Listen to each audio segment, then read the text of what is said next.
Welcome back to Catholic Bible Channel.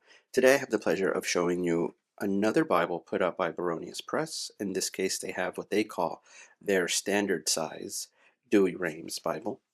A few months ago, I did have the pleasure of reviewing the pocket-sized version of the exact same Bible, and minus the color of the leather and the size itself, these Bibles are literally identical.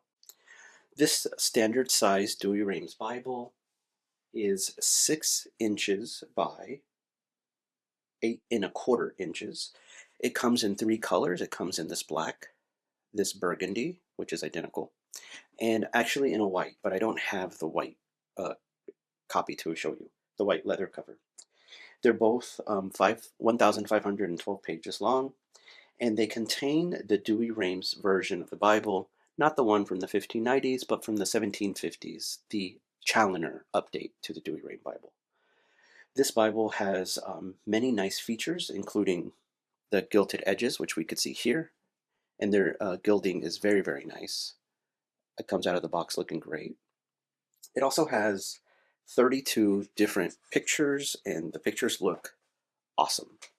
The pocket-sized version has the exact same pictures, has these registry papers as well at the beginning and at the end.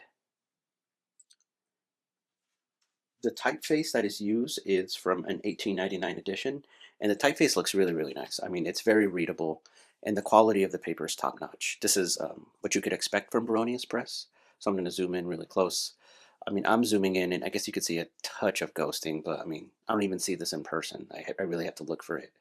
It is line match, as you can tell, and reading it is a breeze. There's no strain on my eye while reading this. Continuing with the aesthetics of the Bible, there is a reinforced liner here, which is a little thin, but I think it's going to hold up just fine. I've had my pocket version for much longer, and I see no degradation. And I took this thing everywhere with me. I'd stick it in my lunch bag. I'd stick it in my coat pocket. They are made of, excuse me, a thin leather, and you can see the stitching here. And I'm not concerned that this Bible's going to fall apart. The only complaint I have are the ribbons. I think they're a little bit flimsy and a little bit thin, and you can see mine already kind of tattered. And it's like that for the pocket-sized version as well. And what you get from Baronius Press is a quality product. And I've literally had this experience about 10 different times with different types of products. Now, these books have different name conventions. For example, there's First Kings, Second Kings, Third Kings, Fourth Kings. We don't have First and Second Kings and First and Second Chronicles. And there are a couple of other different examples along the way where they use the Latin-based names. For example, it's not Sirach or Ben Sirah. They call it Ecclesiasticus. So they're using the Vulgate as their source for their texts, so their naming convention follows the Vulgate more carefully. I want to talk a little bit about the Psalms because the Psalms in the Douay-Rheims is a source of confusion for a lot of people, largely because the Psalms are numbered differently to most modern English translation of the Bible. For the first 20 or so, there are Psalms that are numbered chapter by chapter, all in line.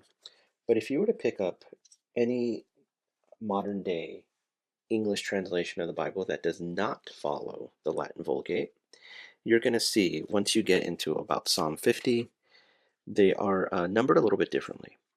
For example, I just turned kind of randomly to a page, Psalm 78. And I'll pull out my Great Adventure Bible and go to Psalm 78. In parentheses, it says Psalm 77. So this 77 corresponds to the Latin Vulgate, and in this case also the Douay-Rheims. So in actuality, Psalm 78 in the Douay-Rheims is Psalm 79 in the RSV 2CE, for example. Plead for mercy for Jerusalem. Here it says Psalm 79. Psalm 78, the church in the time of persecution prayeth for relief. Verse 1, O God, the heathens are come into thy inheritance. They have defiled thy holy temple. And the RSV 2CE says, O God, the heathen have come into your inheritance. They have defiled your holy temple. So you see how it's off by one, But if you notice in parentheses, you'll often get in other English translation of the Bible a different numbering system for the Psalms.